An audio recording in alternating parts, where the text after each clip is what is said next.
द्वार हमारे खुले हुए हैं, तो जो मन में हो गाओ राजा, कुंडी ना खटकाओ राजा, सीधे अंदर आओ। ठीक है, सभी लोगों को नमन करता हूँ, प्रणाम करता हूँ। गुरु एक बात बता, तुम बहुत खुराफाती इंसान हो, बहुत मस्त आदमी हो तुमको ले चलेंगे कानपुर हम। बहुत बढ़िया बात हुई, थोड़ी देर सुन लो, ये म्यूजिक मत चलाना भैया। देखिए मैं बहुत दूर से आया हूँ, पहली बार आया हूँ। पूरे साल आप लोग तैयारी करते हैं, 1-1.5 घंटे का प्रोग्राम होता है। आप चाहो तो हुट भी कर सकते हो, हमको कोई फर्क नहीं पड़ेगा, जो पेमेंट है वो मिल जाएगी। हिट कर दोगे तो रात के सपने में हम कैटरीना कैफ की जगह तुमको देखेंगे। तो ये आपके ऊपर डिपेंड करता है। मैं कानपुर से आया हूँ, प्यार मोहब्बत की बात मैं थोड़ा सा कम करूंगा। मैं लड़कों का कवि हूँ, मैं आप लोगों का कवि हूँ, मैं आप लोगों का कवि हूँ। अच्छा, ये लड़कियों पे देखिए, ये बैठी हैं, ये अपने लिए पता क्या कहती हैं, हम बड़े सॉफ्ट हैं, तुम ऐसे हो, तुम ऐसे हो। मैं 4 लाइन से शुरू कर रहा हूं। अगर लड़कों के स्वाभिमान की 4 पंक्ति पढ़ दी, दोनों हाथ उठा के आगे से पीछे तक ताली बजा के मुझे शुरू करना। तुम हो अगर मोम, तुम हो अगर मोम तो चट्टान की तरह हम हैं। तुम हो अगर मोम, अरे सुन लिया करो, तुम हो अगर मोम तो चट्टान की तरह हम हैं। अपने यारों के लिए आन बान शान की तरह हम हैं। तुम हो अगर अपने माँ की परी तो बाप के लिए गिरगिटान की तरह हम हैं। आप ऐसे सुन लीजिए, गिरगिटान। अभी बहुत बढ़िया इधर से समर्थन आ रहा चारों तरफ से। अभी मैं लाफ्टर शो के सेमीफाइनल तक पहुंचा।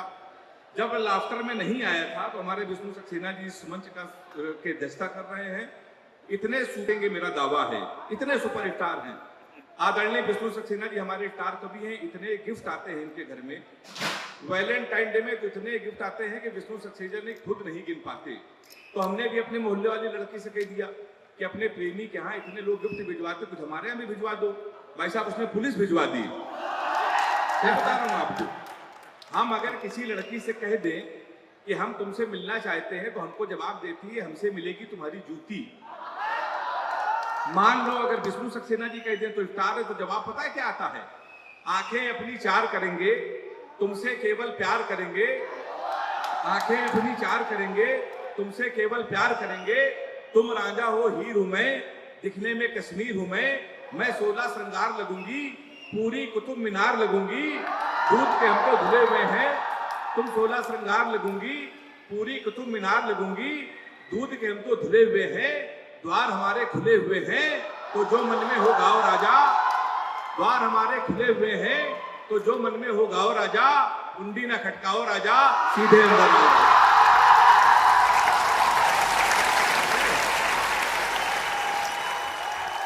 आप उठा के ताली बजाइएगा, जिंदाबाद, क्या बात है, मजा आ गया। बस गुरु ऐसे है ना, ऐसे ही सुन लो, जियो शेरो, जियो ऐसे ही सुन लो, हम मजा आ जाएगी। मैं देखो, मैं पक्का कानपुरिया कवि हूँ, कानपुर से आया हूँ। भाई साहब, कानपुर के लोग इतने अद्भुत होते हैं। आप कभी बनारस जाइए, जाते ही होंगे, जाते हैं ना। बनारस जाइए, रेलवे स्टेशन पर उतरिए, वहां लिखा रहता है बनारस का पान आपका स्वागत करता है। कभी आगरा जाइए, वहां उतरिए, वहां लिखा रहता है आगरा का पेठा आपका स्वागत करता है। हमारे कानपुर आइए, रेलवे स्टेशन पर उतरिए, वहां पर लिखा रहता है रूपानी चप्पल आपका स्वागत करता है। मैं उसी कानपुर से आया हूँ भाई साहब। मैं गुरु तुम उतारो, तुम्हारी कसम खा के कह रहा हूँ, मैंने जीवन का एक पाप कर दिया। कानपुर वाले से टाइम पूछ लिया, मेरी घड़ी खराब। तो हमने एक लड़के से टाइम पूछा, हमने कहा गुरु टाइम क्या हो रहा है? तो हमसे कह रहा है ऐसा गुरु तुरंत यहाँ से निकल लो, टाइम बहुत खराब है। हमारे मुंह बिल्कुल मत लगना दे, तुम्हारा टाइम भी खराब हो जाएगा। तो हमने कहा भाई टाइम ना बता दे, ये बता दे तेरा मूड क्यों खराब है। तो उसने कहा भाई साहब, एक लड़की से तो हमने इतना कहा कितनी कमजोर है, कुछ खाया कर, वो हमारा 50,000 रुपए खा गई। तुम हमारे मुंह लगे हुए हो। तो हमने कहा तुम्हारा मूड क्यों खराब है? कहने का एक लड़की के चक्कर में 5 साल से लगे थे। हम उसको दुनिया की सबसे मर्यादित, सबसे संस्कारित लड़की समझते थे। हम समझते थे ये हमसे प्यार करती है, मुझसे प्यार करते हैं। तो हमने इसमें हुआ क्या?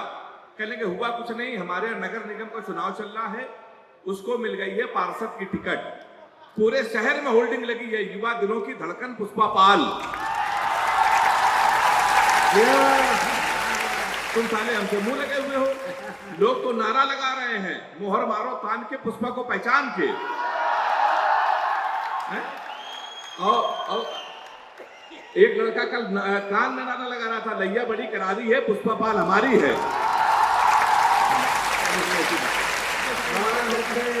गुरु तुम बहुत अच्छा रहे हो, तुमने हमारा बिल्कुल आज बिल्कुल कलेजा जो है हिला के रख दिया है, बहुत अच्छा सुना हो। तो हम लोग तो साहब हास्य के कवि हैं। मैं तो कानपुर में स्कूल में पढ़ाता हूँ। अगर हास्य कवि टीचर हो जाए तो बच्चे का भविष्य आप समझ सकते हैं। हमने अपने ही स्कूल के एक बच्चे से पूछा, हमने कहा बेटा ये बताओ 1 किलो रुई और 1 किलो लोहा दोनों में भारी क्या होगा? उसने कहा मास्टर साहब लोहा भारी होगा। मैंने कहा बेवकूफ, मैं जो तुमसे कह रहा हूं कि 1 किलो रुई 1 किलो लोहा, जब दोनों 1 किलो है तो लोहा कैसे भारी होगा? उसका जवाब सुनिएगा। उसने कहा मास्टर साहब आप हमको 1 किलो रुई फेंक के मारिए, हम आपको 1 किलो लोहा फेंक के मारते हैं। आप जान जाएंगे क्या भारी होगा? हमने दूसरा क्वेश्चन पूछा, हमने कहा हिंदुस्तान में, और इन पंक्तियों में सारा सदन मुझे मालूम है हाथ उठा के ताली बजाएगा। हमने दूसरा क्वेश्चन पूछा, हमने कहा हिंदुस्तान में सबसे तेज उड़ने वाले पंछी का क्या नाम है? उसने जवाब दिया हाथी। हमने कहा तुम्हारे बाप क्या करते हैं? उसने कहा योगी जी की बुलडोजर चलाते हैं। उसने कहा योगी जी की बुलडोजर चलाते हैं। हमने कहा बैठ जाओ बेटा, हाथी सही जवाब। वाह वाह हेमंत, धन्यवाद। तो आजकल के मास्टर बड़े होशियार होते हैं। अभी आप लोग मोदी मोदी चला रहे थे ना, मोदी, सुन लो मैं सुना रहा हूं, सुन लो। अभी आप देखिए मोदी मोदी आप चिल्ला रहे हैं, केवल आप नहीं चिल्ला रहे हैं, पूरा हिंदुस्तान चिल्ला रहा है। इसलिए चिल्ला रहा है, देखिए कांग्रेस वाले हार जाते हैं, भाजपा वाले जीत जाते हैं। ये कारण आज मैं आपको बता रहा हूं। आप इंजीनियरिंग के छात्र हैं, केवल मुझे मालूम है भाजपा वाले जीतते क्यों हैं, कांग्रेस वाले हारते क्यों हैं। कांग्रेस वाले इसलिए हारते हैं, उनके पास वक्त है, भाजपा के पास भक्त है, इसलिए भाजपा जीतती है। और ये भक्त आपको कहीं भी मिल जाएगा, हमारे तो घर पे है। 4 लाइन आपको सुना रहा हूं, अगर मजा आ जाए तो तालियों का हंगामा करना। सुबह सवेरे जैसे ही मैंने अपनी आंखें खोली, पत्नी नजदीक आई और प्यार से बोली, बाहों में चले आओ, हमसे शर्म क्या पर्दा। सुन लो, सुबह सवेरे जैसे ही मैंने अपनी आंखें खोली, पत्नी नजदीक आई, प्यार से बोली, बाहों में चले आओ, हमसे शर्म क्या पर्दा। इतने में हमारा 5 साल का लड़का बोला, पापा आप ना आएंगे बाहों में, ना आएंगे गोदी ही। हमने पूछा कौन आएगा? बोला आएगा तो मोदी ही। ताली बजाइएगा, जोरदार ताली बजाइएगा।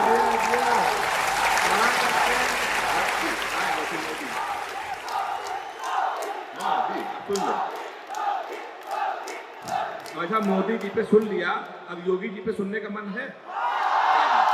अब मैं योगी जी पे सुना रहा हूं। देखिए ये हमारे जैन सर ने इतना बड़ा कवि सम्मेलन केवल इसलिए कराया, कोरोना खत्म हो गया है और पूरे हिंदुस्तान में सर्वाधिक वैक्सीनेशन हुआ है।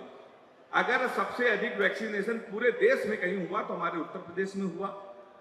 हमारे योगी जी ने किया। हालांकि उत्तर प्रदेश के एक बड़े नेता ने कहा था हम वैक्सीन नहीं लगवाएंगे, कहा था ना हम वैक्सीन नहीं लगवाएंगे, ये भाजपा की है। तो मैंने 4 लाइन में, मेरा शो आता है लपेटे में नेताजी, उसमें मैं लगातार आता हूं, तो उसमें मैंने 4 लाइन से उन नेता को भी लपेट दिया जिन्होंने कहा कि वैक्सीन नहीं लगवाएंगे, ये भाजपा की है। मैंने उनको 4 लाइन सुनाई। हमने कहा सबको लगेगा दिन में, तुमको रात में लगाएंगे। सबको लगेगा दिन में, तुमको रात से लगाएंगे। जो बच के निकल के भागेगा उनको घात से लगाएंगे। राम भक्तों को टीका लगेगा आराम से बहुत, पर बवालियों को योगी जी अपने हाथ से लगाएंगे।